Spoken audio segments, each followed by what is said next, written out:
Despite being injured for the whole season, Thomas Partey has come into the team in roaring fashion in the last two games, helping Arsenal beat their big rivals Chelsea and Tottenham. But why is Thomas Partey making our midfield better, and why is the team much more balanced than it was before, and how was this able to dominate Tottenham and able to win us the game? Well, let's get into it. Now, I did a video about the whole of the midfield against Chelsea because I thought it worked really well, and I think again it worked really well in this Tottenham game. However, I think people like Odegaard, we too rely on sometimes getting him the ball, and I think Partey definitely operates and makes that a lot better. But I also don't think Odegaard had the best game, so I don't think the whole midfield worked completely as it should. Specifically, I'm going to look at Partey, but I also want to mention Rice. The partnership that Partey and Rice have seemed to develop now has been brilliant, and they really worked well together in this game. They sort of played off each other, and I think it made the team a lot more secure and a lot more better. Now, sometimes when you look at stats, you have to consider the game state and how things actually happen. Also, moments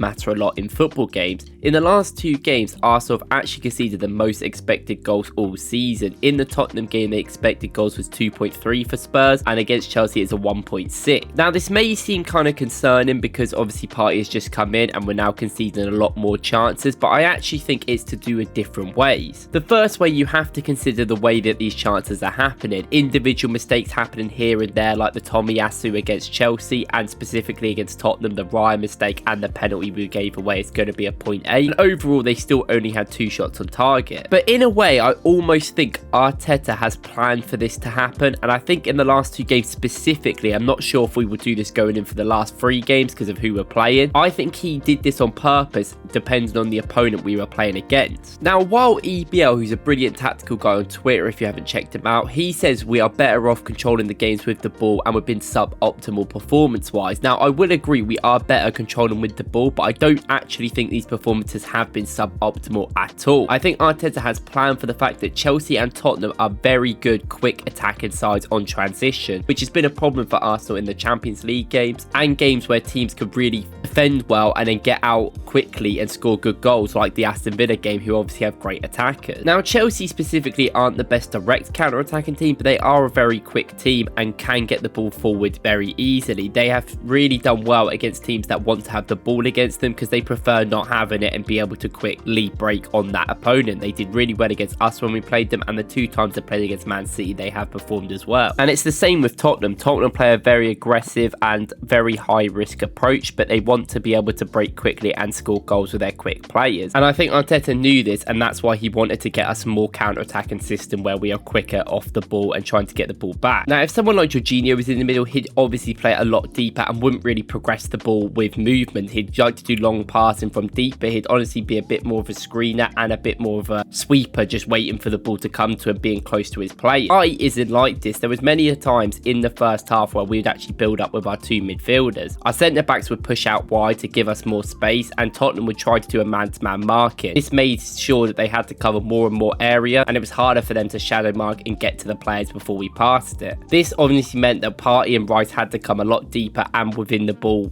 from the goal kick. Of course, sometimes this didn't work and this did cost us, but because Partey is so good on the ball, a lot of the times he was dropping his man and going through the middle of the midfield, which was letting us get up the pitch very easily, especially early on. And Partey and Rice allowed us to play out of the high press a lot, and it was very much easier for Rice because it weren't all directed at him. If you play Jorginho in this situation, he often gets overmanned like he did against Tottenham last time. But with Partey, and you have another option of someone that can turn a player and continue to produce the ball for Arsenal going forward. This was brilliant, and it allowed us to get space going in behind. And while most of the time when Arsenal got out, Rice actually moved into the attacking line, creating the 5 or 6 going forward, usually down the left side. Partey would, if he was progressing the ball, join that attack as well, and he wouldn't sit too far away from the players, and he wouldn't be that deep. He'd be willing to be able to do a shot from just outside the box, but also be able to try and stifle out any counter-attacks that are going to happen, which is obviously a big risk if they do go past them as well. And they were both so quick to get out to players when they were inside the box together, and I always thought Rice and Partey played really well together. And one of the main things is that Partey was making really good considerable tackles later on deeper in the pitch, and I think this is because we do play a more risky situation or formation when Partey comes in, because we know he can run back. If someone like Jorginho is to play that was Zinchenko, we would rely on them and not really expect them to be able to come back if someone goes past them in sustainable attacks. This means that we play a lot less risky and trying to keep the ball a lot more in defense. With Partey, we allow Partey to be able to turn and do passes and be able to get pressure on him, because if he loses it, we believe that most of the time he's going to be able to get back. And there was that one moment in the second half where Tottenham got through it and they were running at our defenders with our defenders pushing back, and Partey does a brilliant job to recover and get the ball back from them just outside our box. And this plays into the fact that Partey only really needed to make considerable tackles when it was later on in the pitch. He only made 2 tackles in this game, which he completed both of them, but in his other defensive work you can really see what he did. He did 7 defensive actions, 6 recoveries, 1 interception, 1 clearance and 1 block.